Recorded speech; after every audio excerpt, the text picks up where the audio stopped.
In this lesson, we continue to explore requirement 3 of the battery management system, which has to do with performance management. We're thinking specifically about the requirement for state of charge estimation, and it's worthwhile to think a little bit about what truly does state of charge mean. You probably already have a good intuitive feeling for state of charge based simply on using electronic devices that have state of charge meters. This might include the state of charge indicator on your notebook computer or on your mobile phone or on some other electronic device. So you already understand when the meter reads 100% that the battery is fully charged, and when the meter reads 0% the battery is empty. But is this display something that is empirical and not truly physical, or does it correspond to something that is truly physical even though it may not be measurable directly? The diagram below shows a schematic of a lithium-ion battery cell where we're thinking about how lithium moves inside the cell as the cell is operated. When we discharge the cell, lithium moves from the negative electrode across to the positive electrode. And when we charge the cell, the opposite happens. Lithium moves from the positive electrode over to the negative electrode. So if you think about it, when the cell is fully charged, there will be a lot of lithium in the negative electrode. And when the cell is discharged, there will be much less lithium in the negative electrode. So thinking about it that way, we can connect our intuitive idea of state of charge directly to the physical quantity of how much lithium is present in the negative electrode particles, or equivalently, what is the concentration of lithium in the negative electrode particles of the battery cell. In this specialization, we do not spend very much time talking about modeling or understanding lithium-ion battery cells at the electrochemical level. If this is something that's interesting to you, then I recommend that you study my first textbook on battery management systems, Volume 1 on battery modeling. But for this specialization, it's sufficient to have a very simple understanding of this one concept that we talk about on this slide. You already learned in week 2 of the course that lithium can be absorbed into the negative electrode particles by entering into the empty spaces of their crystal structure. There is some maximum amount to how much lithium can possibly enter into those spaces before it's completely full. And we call this concentration CS max, C for concentration, S for the solid particles of the electrode, and max, of course, for the maximum value.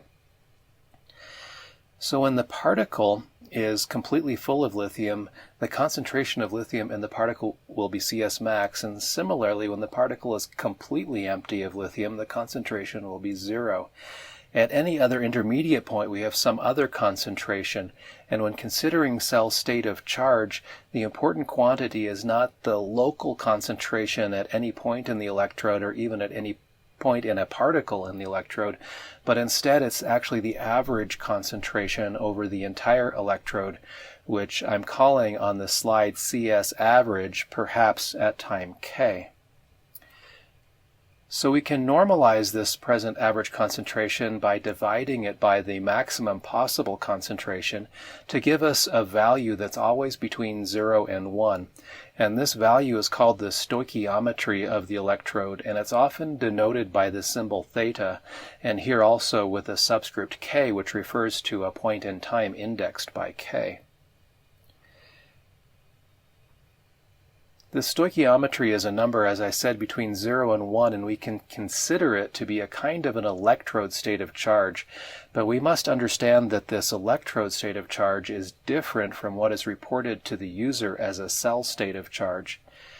You might remember that in some electrodes we're not permitted to charge above a certain concentration or discharge below a certain concentration, so the stoichiometry is not permitted to use the entire possible range between 0 and 1. There's a lower limit to the stoichiometry before the cell begins to deteriorate quickly or is unable to provide adequate power. Similarly with the upper limit, and so the cell is always operated above the stoichiometry of 0. So when a cell is at 0% state of charge for the whole cell, the stoichiometry for the electrode, which we call theta 0%, is actually a number bigger than 0. And Correspondingly, when a cell is at 100% state of charge, the stoichiometry, or the electrode state of charge, is at some value less than 1 that we call theta 100%. So we're going to operate the cell not between a stoichiometry of 0 and 1, but rather between a stoichiometry of theta 0% and theta 100%. In other words, when the cell is at a stoichiometry of theta 0%, it actually has a cell level state of charge of 0%, even though the electrode state of charge is above 0. And when the cell stoichiometry is at theta 100%, the cell state of charge is at 100%, even though the electrode state of charge, or stoichiometry, is less than 1.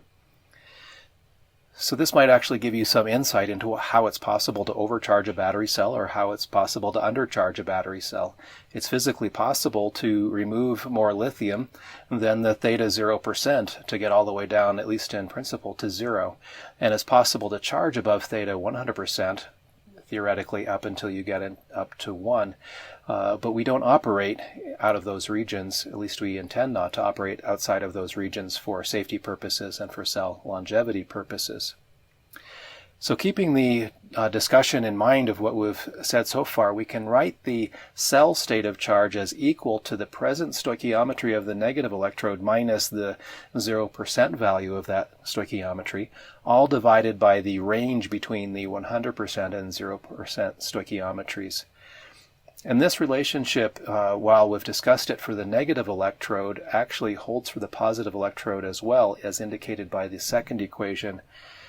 The cell state of charge is also equal to the stoichiometry of the positive electrode minus its 0% value, all divided by the range between the 0 and 100% values.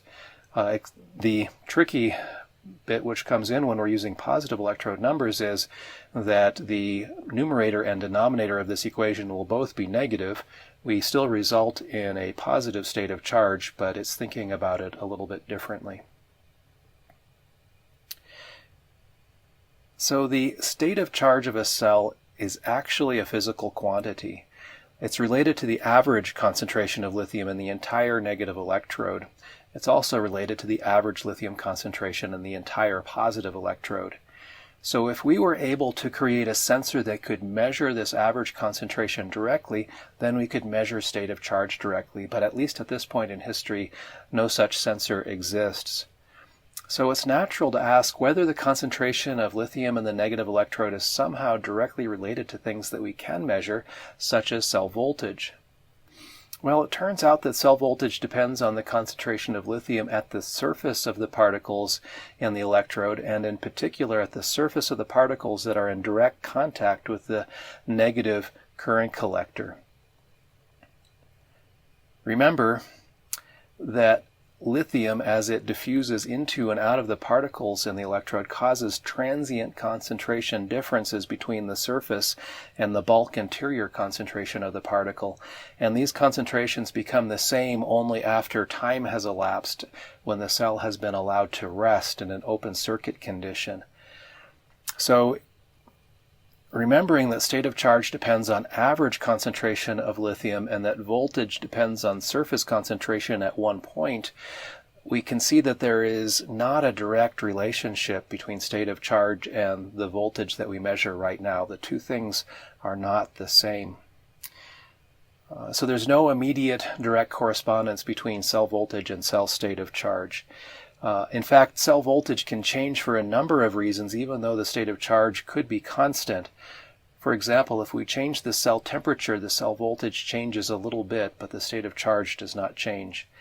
If we have been using the cell and then allow it to rest, the voltage changes as it's resting, but the SOC doesn't change. And also due to a phenomenon called hysteresis, cell voltage also depends not only on what's happening presently, but on the recent history of how the cell has been used. And that can lead to different steady state values, even at the same SOC. And you're going to learn more about all of these effects during the second course of this specialization when we discuss modeling the behaviors of lithium-ion battery cells. So in summary, state of charge changes only when we change the average concentrations inside of an electrode, and these concentrations change only due to passage of current through the cell, either charging or discharging the cell, or due to self-discharge in the cell. So voltage does turn out actually to be very useful as an indirect indicator of state of charge and is very helpful in state of charge estimation, but it's not a good independent predictor of state of charge, that is, by itself. So state of charge changes only when current passes through this cell, either due to some external circuitry drawing that current or forcing that current, or due to self-discharge. Why don't we simply use measurements of cell current to estimate the state of charge? There's a perfectly valid equation that relates state of charge to cell current, which I've written on this slide. And if you look at it, it's saying that the present state of charge at time t is equal to some initial state of charge at time 0 minus the total net integrated amount of current that has passed through the cell, weighted by an efficiency factor eta and divided by the total charge capacity of this cell. What this equation is doing is integrating or counting the net number of coulombs of charge that have entered this cell and relating that to some initial charge level to update the present charge level. In this equation, electrical current is considered to have a positive sign when the cell is being discharged and a negative sign when the cell is being charged. In the equation also, the parameter eta, the Greek variable eta, is equal to the coulombic efficiency of the cell, which is usually approximately equal to 1 but is never greater than 1. And Q is the total capacity of the cell measured in ampere seconds or coulombs. This capacity, by the way, is a physical quantity. It measures the number of vacancies in the electrode structure, in that crystal structure, that could hold lithium between the stoichiometry of 0% and 100%. So this is not a function of temperature or rate or any other such thing. It's different from a discharge capacity, which is what is commonly put on a data sheet for a battery cell. It's a total capacity, it's a total charge capacity, if you will, and not a discharge capacity. And we're going to look at that in more detail as we pass through the specialization. This equation, I've said, is not very good for estimating state of charge, and yet it is actually an exact representation of state of charge of the battery cell. We run into some very serious problems if we try to use it as our only basis for estimating state of charge, though. Methods that do this are called Coulomb counting, because we're counting or measuring the number of coulombs that go into and out of a battery cell. But Coulomb counting suffers very serious inaccuracies when we can't measure current perfectly, which is always the case, or when we don't know coulombic efficiency perfectly, which is always the case, and when we don't have a perfect estimate of the total charge capacity, which is always the case, and when we don't know the initial state of charge at time 0, which is always the case. So for this reason, Coulomb counting should never be used in a battery management system as a primary state of charge estimation method. And you will learn that there are much better ways of estimating state of charge, and you will learn how to implement those in the third course in the specialization. So in this lesson, you've learned that cell state of charge is directly related to something that is truly physical in a battery cell. Oftentimes people talk about a battery pack state of charge and mean by that some quantity that relates collectively to many battery cells at the same time. So I'd like us to think for a few minutes about what is the battery pack state of charge. Let's consider the example illustrated by the 2-cell battery pack drawn on the right side of this slide. The drawing shows one battery cell that's fully charged and it's shaded green, and one battery cell that's empty and it's shaded red. And these cells are connected electrically in series so that charge passing through one cell must also pass through the other cell. And when we compute a battery pack state of charge, what should that value be? Should we define, for example, the battery pack state of charge to be 0% because we recognize that this configuration is not able to discharge? notice that if we were to try to discharge, the current would flow out of this battery pack, and that would deplete the level of charge in the green cell, which would be fine, but it would also attempt to deplete the amount of charge in the red cell, which we could not, or at least should not do, because the state of charge of that cell is already 0%. So we should not really define a battery pack state of charge to be 0% because that implies that we are able to charge the battery pack, and we can't do that either. If we were to charge the battery pack, that would increase the level of charge in both cells. And if we increase the level of charge in the red cell, that would be fine. But if we increase the level of charge in the green cell, it would cause an overcharge situation, which we don't want to happen. So defining a battery pack state of charge of 0% does not make sense in this example. So maybe we should define the battery pack state of charge to be 100% because it's not possible to charge. But that's not really a good solution either, because that gives us the idea, oh, the battery pack state of charge is 100%, so I should be able to discharge, and we already know that we cannot do that. So how about reporting a battery pack state of charge that's the average of the cell states of charge, in other words, 50%. But we really can't do that either, because that implies that we're able to both charge and discharge the battery pack, and we can't do either one. So I propose to you that the term battery pack state of charge is something that frankly does not make sense. It is ill-defined, and in my opinion, it should never be used. One thing that this discussion points out is that the battery pack should never end up in the situation that I have drawn. It's a requirement that we perform cell balancing or cell equalization to avoid this situation. But if we don't balance a battery pack, it is actually physically possible for a pack to arrive in the state of charge configuration drawn on this slide. And if we even get close to this level of imbalance, we can see that the term or the concept of battery pack state of charge does not make sense. But people try to use it, and we might want to think about why someone would even care to know what a battery pack state of charge is. One reason is for set point control. For example, in a hybrid electric vehicle, we want to keep the states of charge of all the cells around or close to some set point so that we can guarantee that there will always be some margin for charging and some margin for discharging the battery cells in the pack.